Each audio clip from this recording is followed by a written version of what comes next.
Hi, this is Jeff Pennington, and I'm sharing the introduction to my book, You Teach the Machines, AI on Your Terms. You can get it wherever you get audiobooks, and if you find this chapter helpful, please do consider buying the audiobook. It is on Audible, so if you're an Audible subscriber, you can automatically listen to it there. You can also share this with friends and family who may find it useful as well. Thank you very much.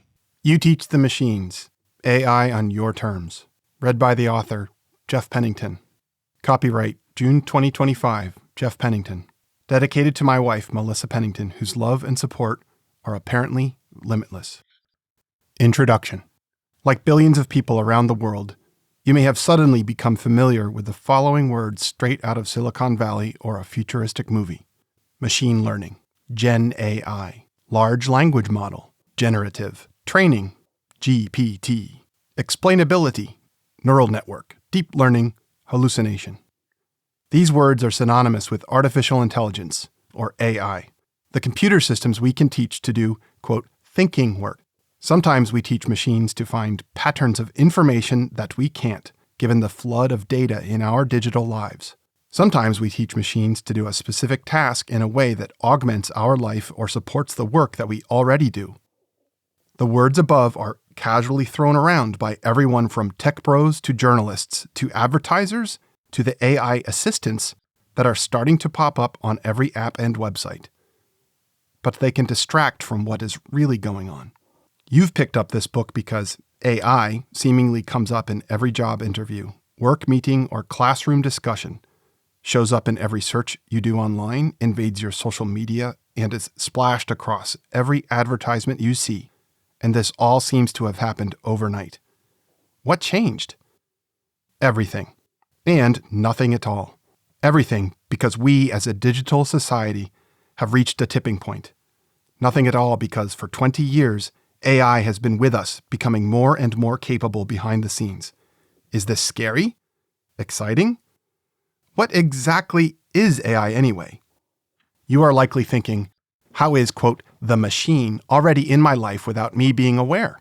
How do I make the most of the most important innovation since we humans first wrote things down 5,000 years ago and then, 575 years ago, figured out how to print copies? How do I protect myself, the people I care about, my education, and my job? The truth is that you and me, our parents, our kids, have been teaching the machine for years. We are all simultaneously consumers and producers in an AI economy that has been around for decades. This book is titled You Teach the Machines because it fundamentally is that simple. AI depends on you. The machine learns from the data you create, just as an infant learns the basics of language from the words you speak. The machine learns to do things that matter to you when you tell it right from wrong, just as a toddler learns grammar when you correct them. Many corporations have much to gain from AI appearing to be Oz, the great and powerful, something magical, an otherworldly black box. It's not. It's just a machine, often with a cynical man behind the curtain. A machine taught with your data and your feedback. The more we all understand AI for what it is, the more we can maximize benefit and minimize harm. You've been teaching AI for as long as you've been using Google, Amazon, social media, and navigation apps.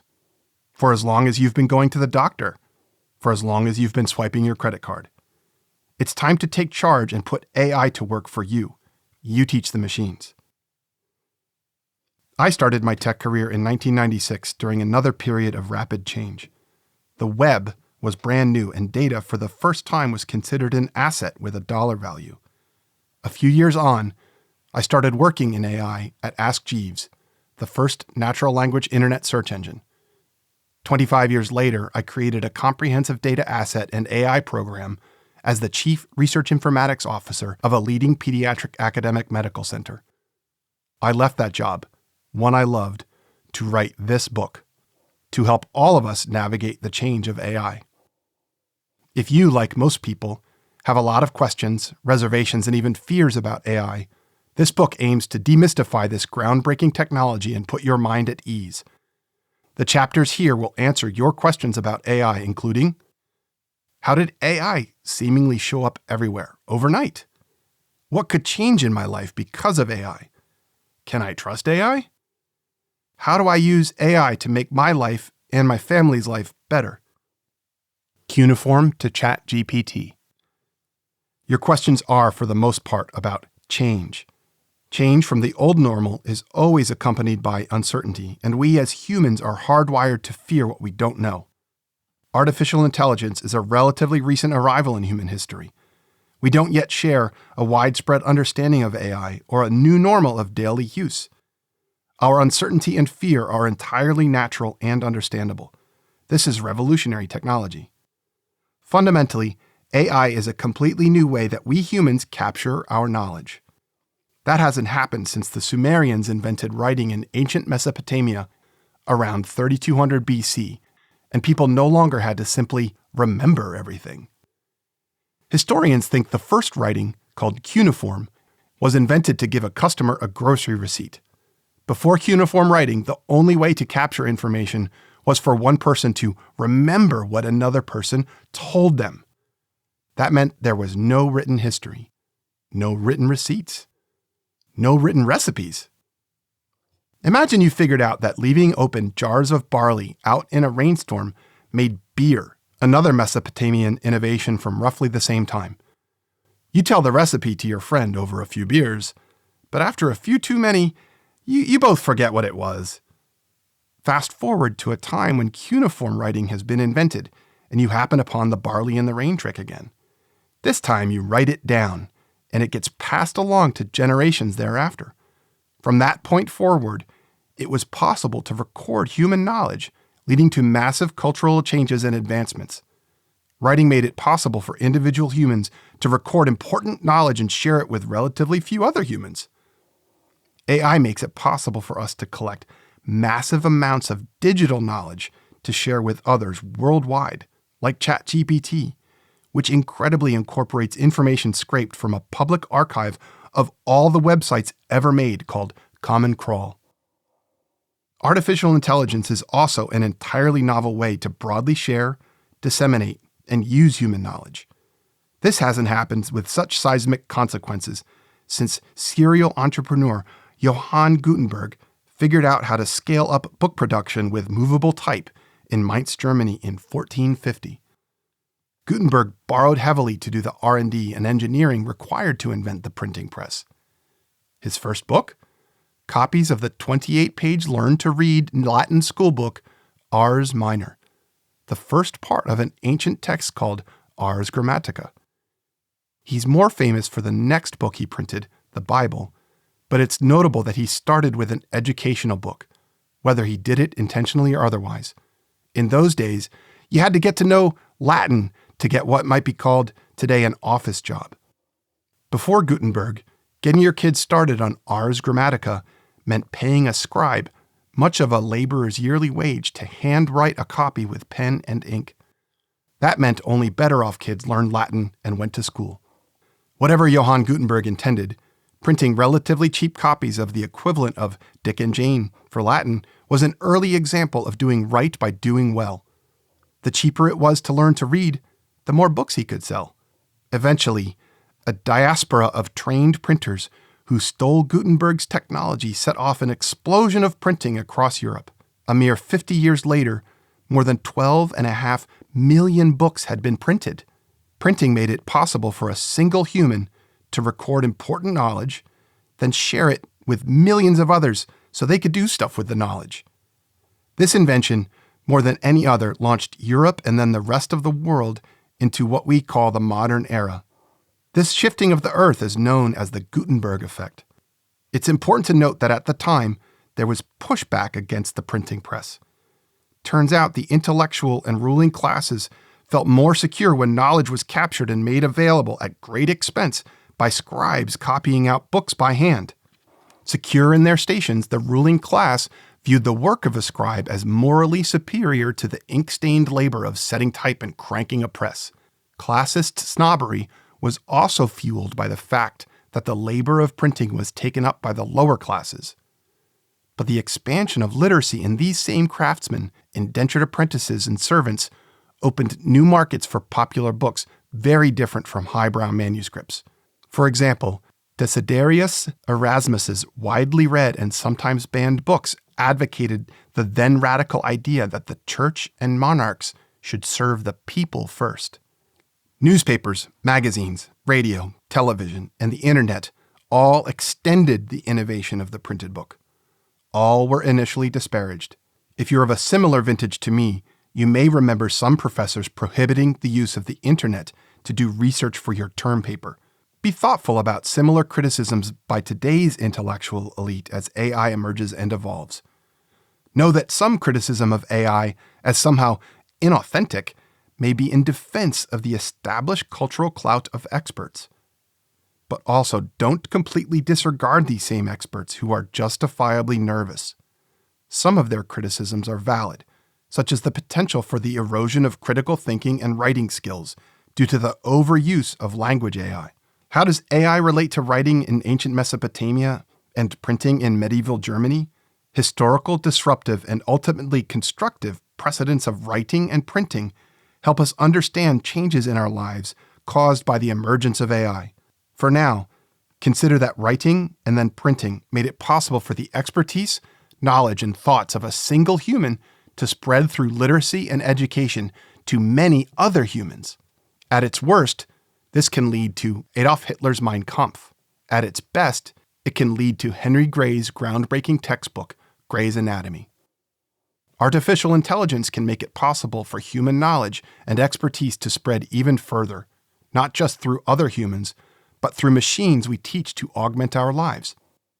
Artificial intelligence makes it possible for us to capture the knowledge of many, perhaps all humans, and share it so it can be used by many more, perhaps all.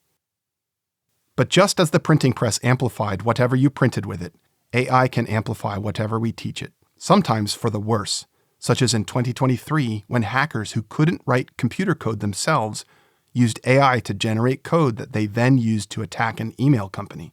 Sometimes for the better, when the same year biomedical researchers who couldn't write computer code themselves used the same AI to generate computer code at a prestigious hospital to get important data out of a database, greatly speeding up their important work.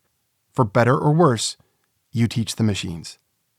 We started with a discussion of writing and printing, historical precedents of innovation that sparked massive global change, very deliberately because AI burst into our world through the exact same door, language. Our black swan moment. On November 30, 2022, a startup company called OpenAI released ChatGPT, an AI language tool that quickly gained widespread notoriety. The public reaction and significant notoriety of this tool in our public consciousness was an outlier, impossible to predict beforehand. There was a huge impact from this notoriety. Its release and the subsequent freakout in almost every corner of our society changed our conversations and expectations in a very big way, whether or not we actually took the time to play around with ChatGPT. Since that moment, we've been furiously working after the fact to explain how this all happened. We want to go back and figure out how we could have predicted how ChatGPT has upended our lives if we'd only paid attention. This trifecta of an outlier event with a huge impact we desperately try to explain afterward is characteristic of what's become known as a black swan event. The black swan is a theory for understanding the outsized impacts of rare events on human society. Events like the September 11th attacks and the subsequent public, political, and military response. It was highly improbable, but changed everything. A black swan event is also a matter of perspective. A number of expert analysts were not surprised by the attacks on September 11th. To them, an attack was certain, even if they did not know exactly when or where it would happen. The general public, the military, and much of the federal government not only did not anticipate the attacks, but were completely unprepared to handle such an improbable but consequential event. My goal in writing this book is to help you be informed so you may better handle the changes we can anticipate, especially the unlikely but consequential disruption AI is certain to cause. The more you know about AI, the more you use AI, the better off you will be in coping with unexpected events AI will bring in the future. Artificial intelligence depends on you. You teach the machines. Sam Altman, CEO of OpenAI, may or may not have predicted the public reaction to his launch and see what happens creative disruption. It's a typical path in the technology industry, both useful, gather new information, and intellectually lazy, skip the deliberation. Sam did it with his one and only startup before realizing investors, not entrepreneurs, made the big bucks. And he made enough money investing to convince him he was a master of the universe. Except his only prior startup was a failed social network app called Looped, lower stakes. He was successful enough as an investor to co-found OpenAI as a nonprofit artificial intelligence research organization that quickly evolved to have multiple for-profit subsidiaries. After launching ChatGPT, Sam claimed the release was a benevolent attempt to help us all face the reality of the new power of AI. That may or may not have been a reason. More likely, it was to grab market share with a product built using an algorithm developed at Google and a few $1 billion he needed to show a return on. Meanwhile, people at Google, including Geoffrey Hinton, one of the originators of modern AI, were doing the more difficult, quote, just because we can, should we? Deliberation, carefully considering the implications of technology certain to cause major disruption. Ultimately, it doesn't matter what Sam claimed as his reason. The immediate impact on public discourse and industry was huge and will likely be viewed as historically significant.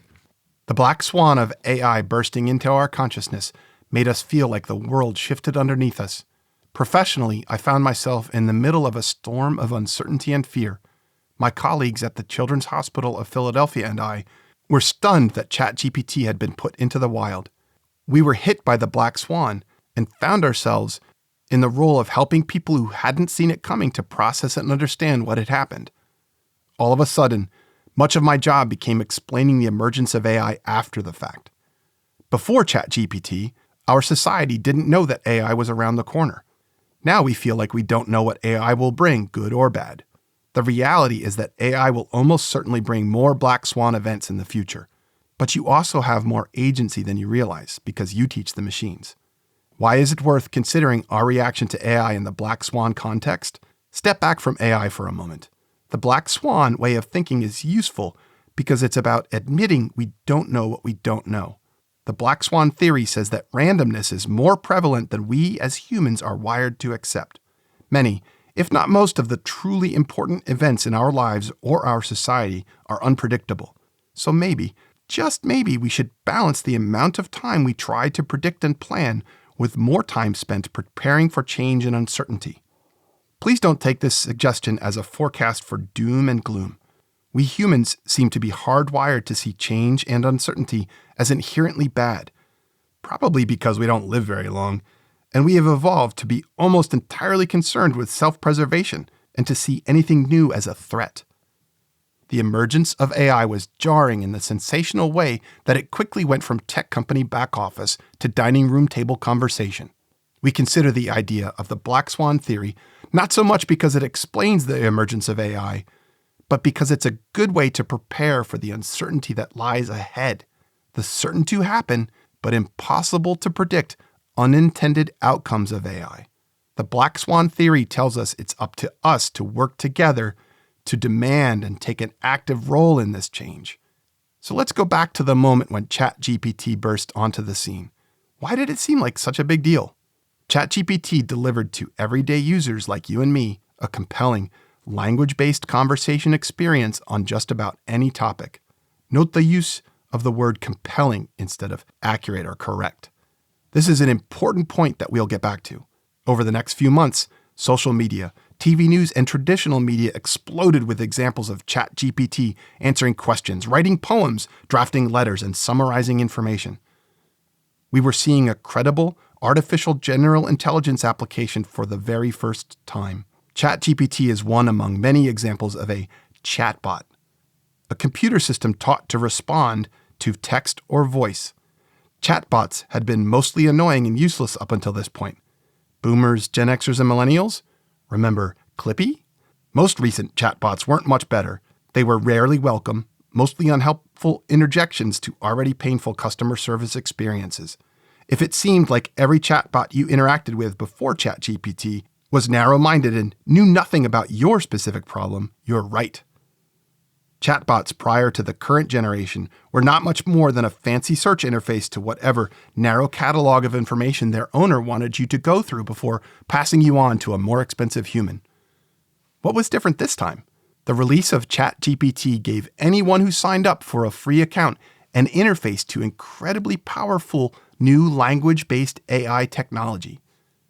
Millions upon millions of people did just that and had their first experience with an AI in a message-based conversational format that seemed to respond somewhat credibly on any topic. ChatGPT differed from our experience with Clippy and its chatbot descendants in part due to the many billions of dollars invested in its underlying, quote, brain, a type of AI known as a, quote, large language model that we'll learn more about later. Suffice it to say, ChatGPT could reply to you more authentically based on its having read hundreds of millions of publicly available texts multiple times. ChatGPT also used a new type of AI, more on this in just a bit, that was much better at figuring out the important words and phrases in your message. Prior chatbots were clumsier and not as insightful. People got super excited because ChatGPT seemed more responsive to what was important in their message. In a way, ChatGPT was the first chatbot that seemed like a good listener, and it could respond to questions on just about any topic because it had read just about everything on the internet.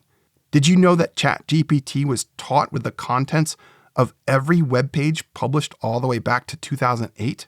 That includes, but is not limited to, every word written by copywriters in online clothing catalogs, every public website, and every online news article not behind a paywall.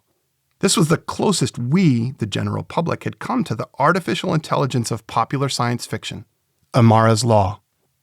ChatGPT was a big deal. It was creepily relatable and everyone could access it, so we quickly worked ourselves into a frenzy. What does this witchcraft mean? Companies cynically jumped on our frenzy and slapped, "Now with AI," all over their products, further whipping us up. But there's a great adage known as Amara's Law after scientist and futurist Roy Amara who coined it. We tend to overestimate the effect of a particular technology in the short run and underestimate the effect in the long run. Let's look at communications. My grandmother was born in 1913 and lived to be over 100, passing away in 2014. She remembered her excitement at the first telephone installed in her house when she was a girl. But the Dick Tracy communication watch, popularized by the comic book character when my grandmother was in her early 20s, didn't arrive until the advent of the voice-enabled smartwatch when she was in her 90s. The gizmo still didn't gain widespread use until Apple released the third version of their smartwatch the year my grandmother passed away.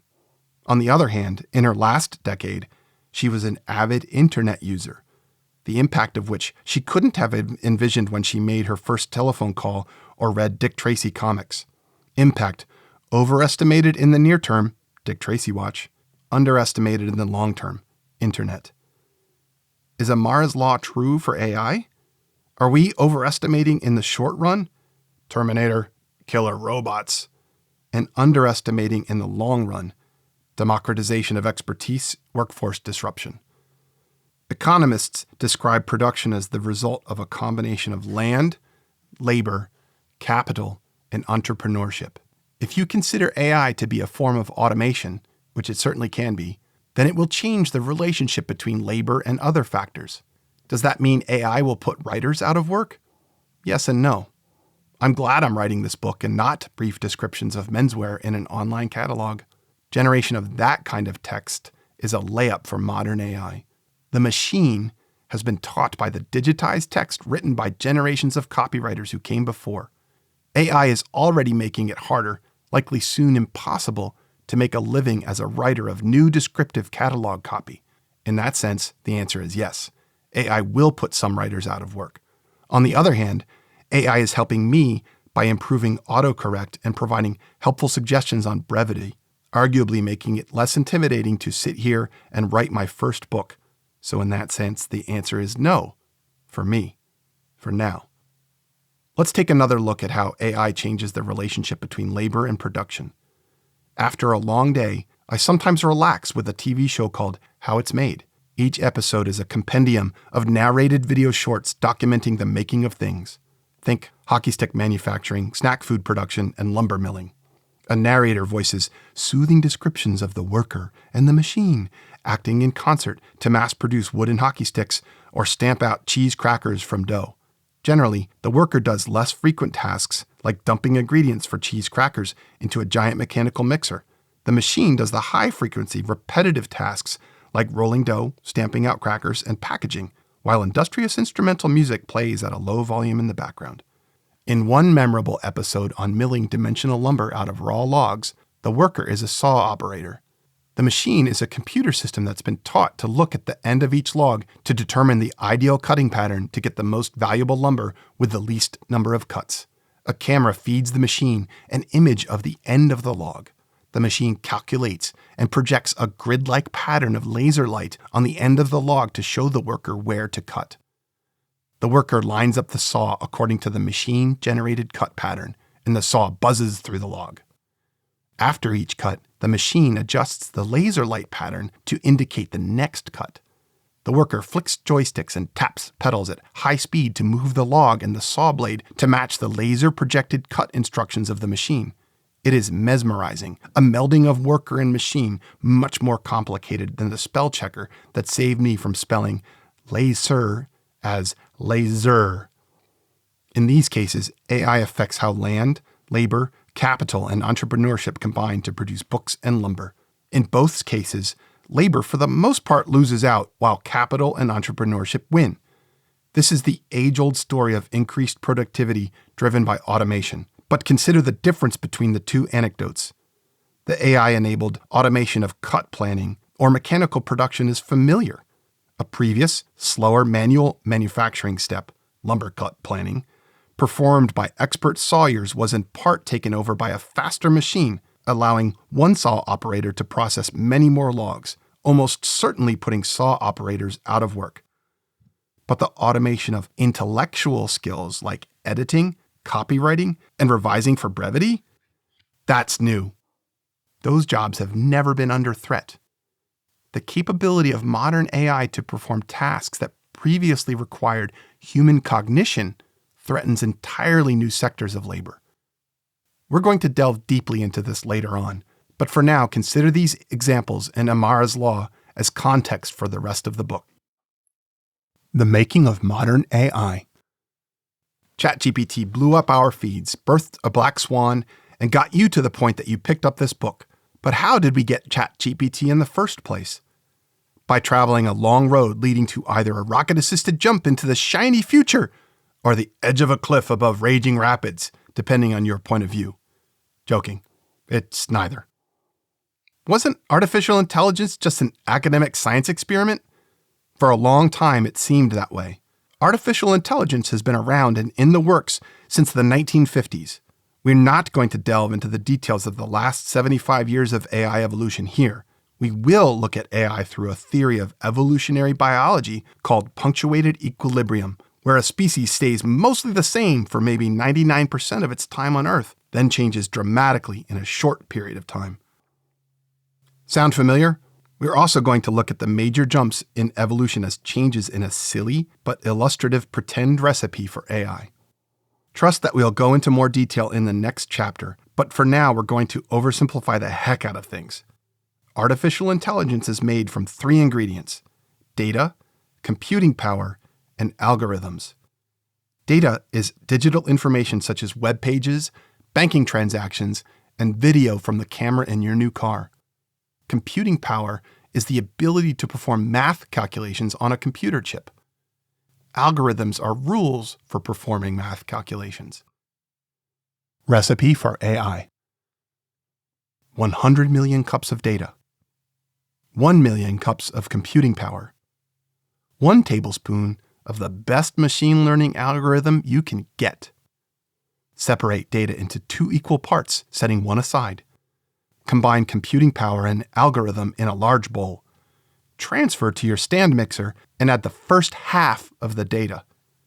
Mix completely, then pour in a pan and bake in an electric oven. Check the AI repeatedly until it reaches an accuracy level equal to or better than a human. Remove to cool. Now, a really good recipe can be repeated. Repeat the whole process with the other half of the data you set aside. and go to the market for another million cups of computing power and another tablespoon of algorithm. Run through the recipe with the second half of the data. If you get the same result, congratulations! The recipe for AI has always been the same. Lots of data, lots of computing power, and a great algorithm. We could assemble lots of data. Smart people came up with new algorithms, but for most of the last 75 years, there wasn't nearly enough computing power to bake useful AI. Research kicked off in the mid-1950s, but stayed largely static for 30 years. This was our equilibrium. We needed 1 million cups of computing power, but only had 2. So brilliant mathematicians and early computer scientists dreamed up the most beautiful algorithms, partly inspired by the interconnected neurons of our brains, called neural network algorithms. In the 1980s, better computer hardware developed by, among others, IBM, Sun Microsystems, and Thinking Machines Corporation finally caught up to these algorithms. This was the first jump in evolution, a punctuation of the equilibrium. The recipe still required 1 million cups of computing power, which wasn't available, but we could still make a decent AI machine by fiddling with the algorithm and using the 10,000 cups of computing power in the computer we had. The AI of this era are sometimes known as expert systems. They were capable of performing highly specific tasks like calculating mortgage rates or monitoring the safety of hydroelectric dams. Think of a 1980s expert system as a healthy unleavened cake made with buckwheat and molasses. It's a cake, but not very good. Still, it was a major evolutionary jump, a big change in the equilibrium. By the 2000s, neural network algorithms and the available computing power could be reliably used for specific tasks like handwriting recognition on bank checks. Given my own chicken scratch handwriting, the fact that a computer could tell the difference between a 2 and a 7 on my checks was pretty cool. Another big jump in evolution. Punctuated equilibrium. Artificial intelligence research marched along for another 15 years until the mid-2010s, when computer hardware again caught up with the newest deep learning algorithms. Deep learning algorithms are like stacks of multiple neural networks that mimic the multiple layers, deep, of interconnected neurons, neural network, in the human brain. We now had 100,000 cups of computing power in one computer, enough power to use a deep learning algorithm to teach a machine, the next step in evolution. Deep learning improved the ability of AI to deal with human language, enabling massive improvements in tasks like machine translation and voice recognition. Remember 2015, when many of us started saying, "Hey Alexa," to oh-so-helpful but sometimes creepy devices we brought into our homes? They were surprisingly cheap for what they did, but were always listening. We already know the next evolutionary leap happened around 2022. What sparked it this time? Was it once again more computing power? Actually, no. Turns out that not long after 2015, we got to the required 1 million cups of computing power in one computer. Was it more data? No. We had more of that than ever before. Ironically, for the first time, we had more of both ingredients than we could use. But we were still stuck because even with all of that computing power, it would still take decades for the deep neural network algorithms to process all the available data. This was because you had to do everything on one computer, a bottleneck that limited how much a machine could learn. The key ingredient was a fresh new algorithm that could be mixed with data and as much computing power on as many computers as you could throw at it. This new algorithm could be used to teach AI in weeks or months instead of years or decades. In 2017, a group of researchers at Google published a research paper describing a new kind of deep learning algorithm called a transformer. The paper is titled, "Attention is All You Need." In it, they show how the transformer algorithm figures out how much attention to pay to relationships between words. For example, the transformer can figure out that the relationship between ice and cream is worth paying attention to, while ice and pizza don't have anything to do with each other. That way, when you ask it to complete the sentence, "I like to eat ice," it'll give you, "I like to eat ice cream." Prior to this approach, algorithms would reread the same whole sentence over and over to figure out what a sentence meant. Relying on attention turned out to be a better way to teach a machine to understand complex language. And it turns out that it was a more efficient algorithm for a computer to run too. This meant that in our recipe, the transformer needed only 900,000 cups instead of 1 million cups of computing power. And it got better results on standard language translation tasks, English to German and English to French. Now we could use the transformer algorithm in our AI recipe to bake the best AI ever and still have 100,000 cups of computing power left over. But the earth-shattering thing about the transformer was that it could take one big job, such as understanding a long paragraph, and divide it up into lots of little jobs, understand a word, phrase, or sentence. In the world of AI, that meant you could divide up the job of teaching a machine among hundreds of thousands of computers instead of just one. Computers that all talk to each other over super fast network connections to arrive at the answer. This divide and conquer approach is called, quote, parallel computing. 10% less expensive in computing power with a better result on a long-standing benchmark and the ability to do things in parallel was a very big deal. The paper set off a race to develop the next AI among the big tech companies that many years before had actually become big data companies. For decades, Google, Meta, Amazon, and Microsoft harvested every scrap of our and our kids' data they could get away with. They invested their massive profits into mind-numbingly huge numbers of computers, which they made yet more money on by renting out as cloud computing. All hope to one day, someday, maybe win the AI race. It's ironic that Google invented the algorithm, but still lost the AI race, even though its hybrid corporate academic Brain division hosted and funded the research that produced the transformer algorithm. Google Brain had attracted leading researchers to work at Google with the promise of intellectual freedom, work on what you find interesting, and academic credit. Publish your discoveries.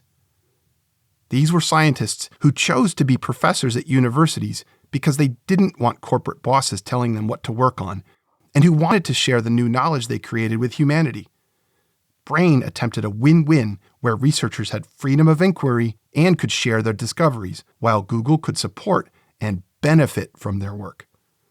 Google Brain researchers published the Attention is All You Need paper in an online open journal, and their code on an open source website for anyone in the world to use, including engineers at a 2-year-old startup called OpenAI. OpenAI took the transformer and ran with it, ultimately creating ChatGPT.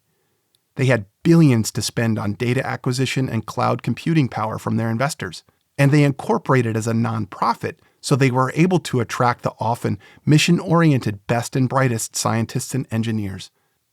The good people at OpenAI scraped all the words on all the web pages ever published on the internet and engineered their own version of the transformer, the Generative Pre-trained Transformer, better known as GPT, which quickly led to ChatGPT and Sam Altman's decision to release ChatGPT in 2022, whether we were ready or not.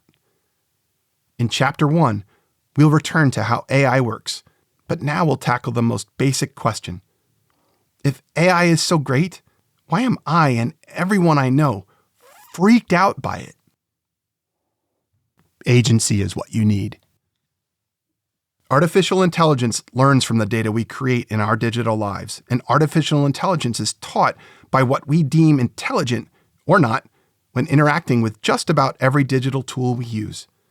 Today, you are teaching AI with every like button you click, every star rating you give, every purchase in one of the many AI-enabled convenience stores, every notification on your phone you respond to or don't, every automated text message you reply to, every click on a search page, every drive you take with a navigation app, and on and on. If you feel like the digital world is constantly clamoring, buying, and demanding your attention, you're right. Artificial intelligence companies have adapted the transformer algorithm to learn from your behavior, not just your words. Your likes, ratings, and views are used to teach transformer-based AI what attracts attention. Attention is the new gold to be harvested from humans now that we've handed over our data. Do you get sucked into social media? Do your parents? Your kids? Go easy on them and yourself. Social media companies spend billions of dollars on AI that knows what will grab your attention and when to show it to you so you spend more time in the app. It's almost like they learned from the cigarette companies, who figured out how to deliver nicotine so their product was more addictive. Oh, wait. Do an internet search for Meta addictive and read more. We are active participants in a system that completely depends on us, while it also influences, changes, and sometimes manipulates our lives. Yet we have zero control, influence, or say in how AI is developed or injected into our world. It's as if Gutenberg built the first printing press by putting the 12 million people who read printed books to work in the shop helping him cast the movable type. That's why we feel helpless, why we feel resigned, why we hunker down and hope for the best. That is, when we're not afraid. Because AI is scary. Multi-generational scary. Leaving aside apocalyptic science fiction, people of all ages see that, whether we like it or not, we're teaching the machines that have the potential to do real and lasting harm. Just about every technological innovation from our past has been embraced by younger generations and feared by older generations. When it comes to AI, teens and 20-somethings, as well as the middle-aged and the most experienced of us, share unease at best.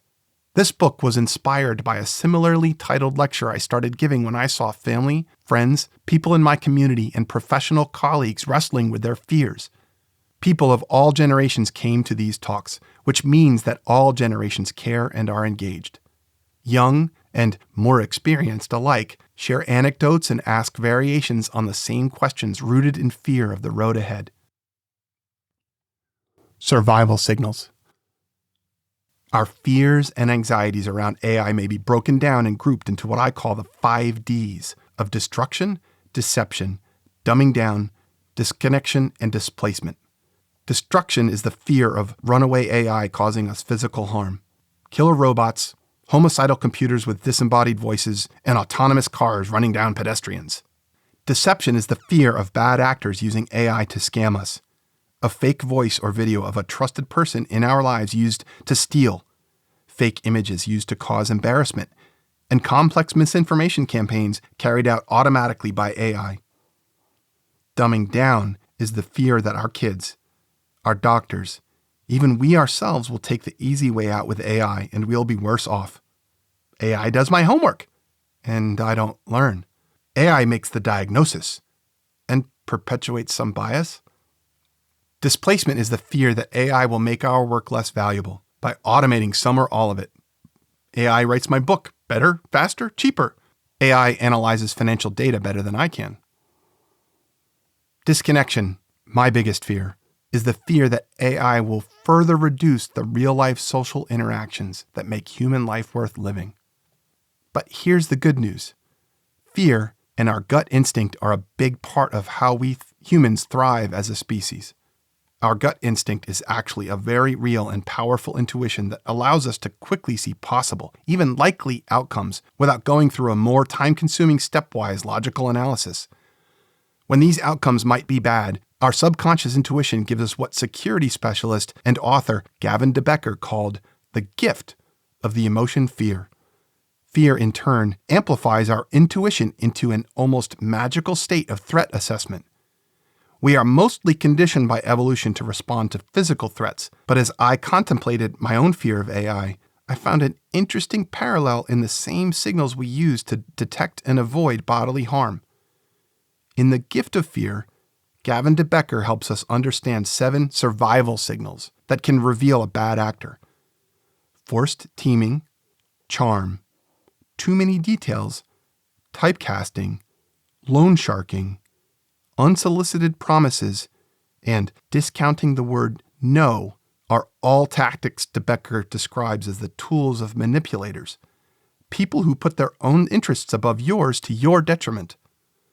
We can use our intuition to watch out for these tactics and use them to spot people trying to manipulate us at the dawn of AI. In particular, the companies and commercial interests almost exclusively driving AI in the US at the time this book was being written. You'll notice that lots of advertising and social media apps draw on these tactics to subconsciously influence our behavior.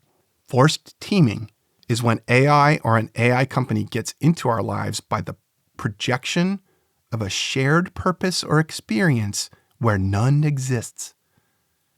Think about the advertisements you were seeing for AI at the time of this book's publication. Google depicts AI as this happy helper on your phone that makes your photos better. Apple depicts AI as a reassuring, benevolent force in all its products that is there for you to make your life better in innumerable ways. Amazon's Alexa and Hey Google make the actors smile while they warmly weave AI into their happy home lives. The corporations behind these tools are singularly invested in your purchase of their products. They might not be evil, but they're not going to show up for you when you're broke and can't pay the subscription fee. Charm is when an AI or AI company does everything it can to compel, to control by allure or attraction. Becker advises, think of charm as a verb, not a trait. If you consciously tell yourself, this person is trying to charm me, as opposed to, this person is charming, you'll be able to see around it. The financial interests pushing AI on us do everything they can to charm us into using their products. In the cases where we are allowed to know AI is at work, interfaces pour out buckets of niceness. Alexa's voice and her choice of words are sweet and reassuring. ChatGPT is unfailingly polite when it is saddened that it cannot address our prompt. All the while, the AI and the business behind it are charming us into dependence to get us to part with our money. Too many details is when AI or bad actors in the AI industry cloud the context of what's actually happening by deliberately distracting or overwhelming us.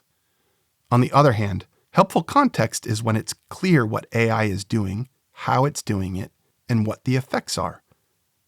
DeBecker writes that context is always apparent at the start of an interaction, but too many details can make us lose sight of it. When it first came out, ChatGPT had a pretty obvious context. It was presented as a research-grade tool, standalone, separate from your interactions with the rest of the digital world. It answered questions and wrote letters. The context was clear. A year later, everything around us was powered by AI, with no meaningful explanation. Only a fire hose of acronyms like LLM, GPT, and the word generative in every sentence.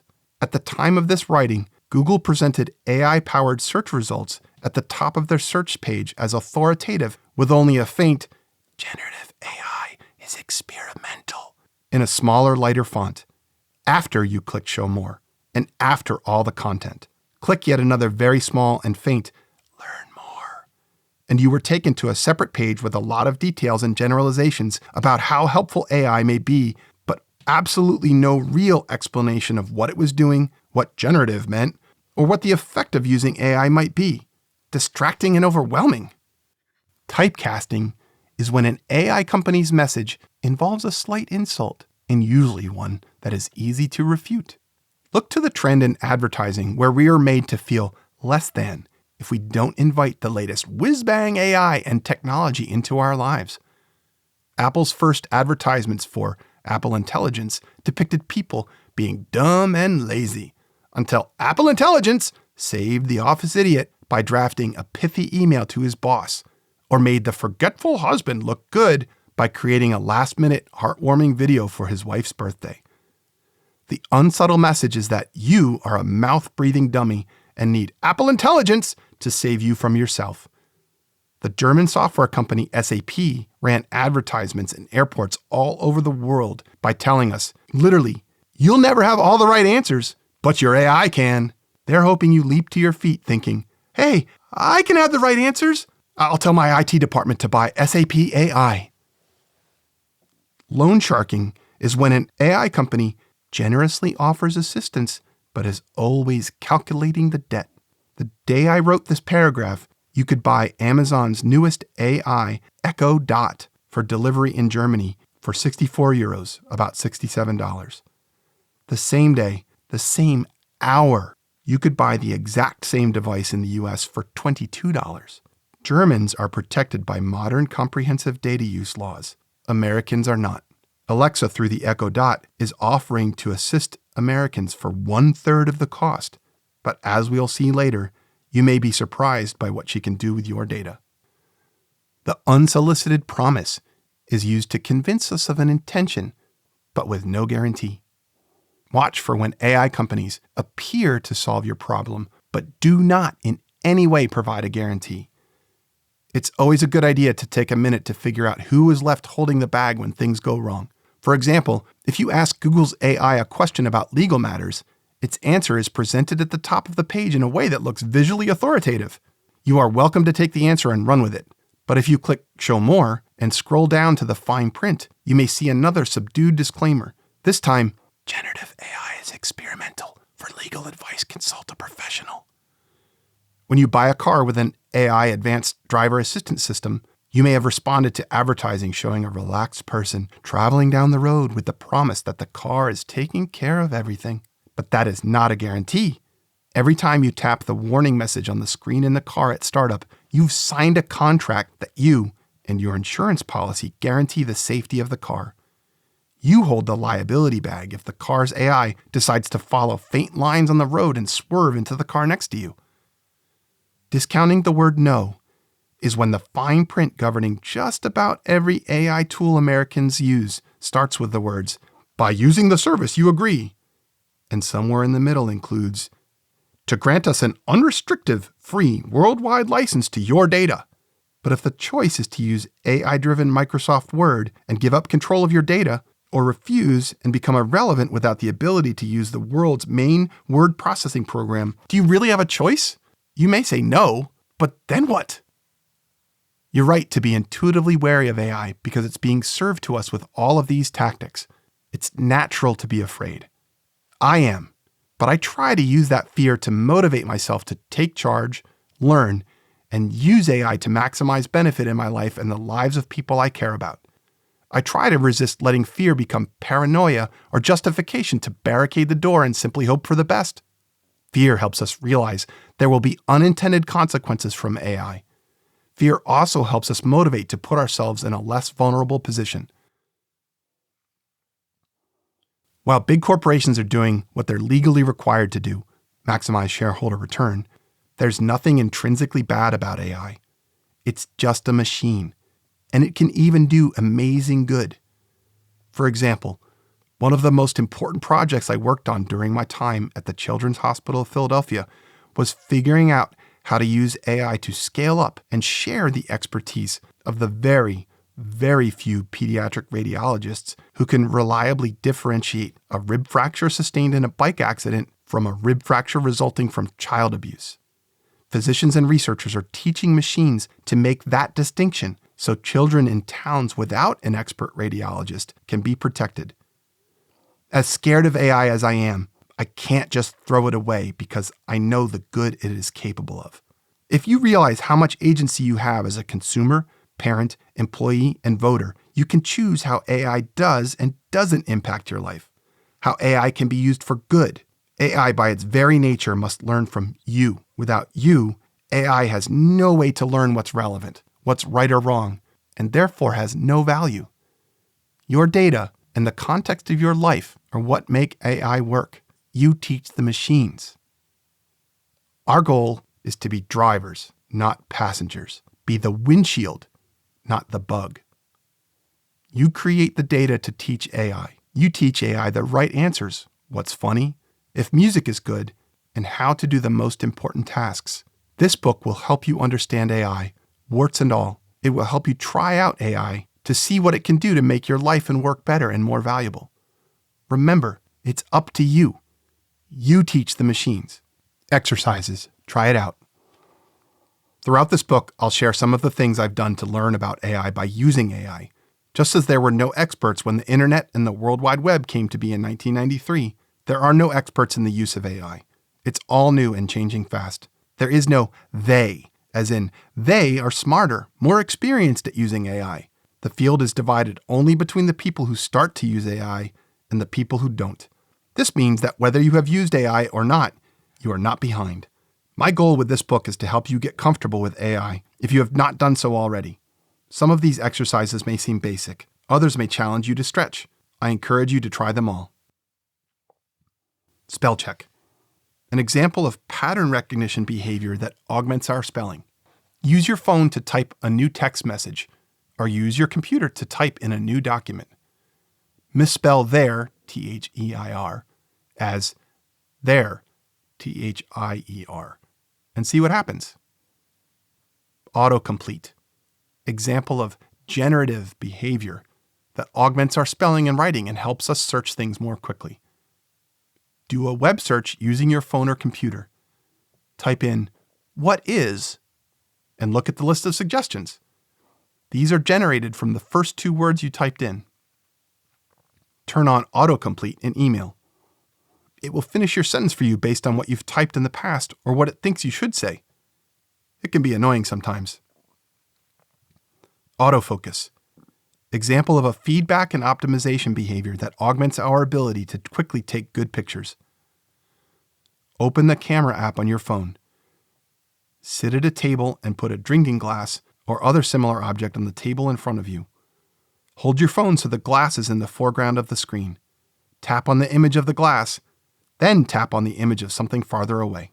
Hi, this is Jeff Pennington, and I'm sharing the introduction to my book, You Teach the Machines, AI on Your Terms. You can get it wherever you get audiobooks, and if you find this chapter helpful, please do consider buying the audiobook. It is on Audible, so if you're an Audible subscriber, you can automatically listen to it there. You can also share this with friends and family who may find it useful as well. Thank you very much.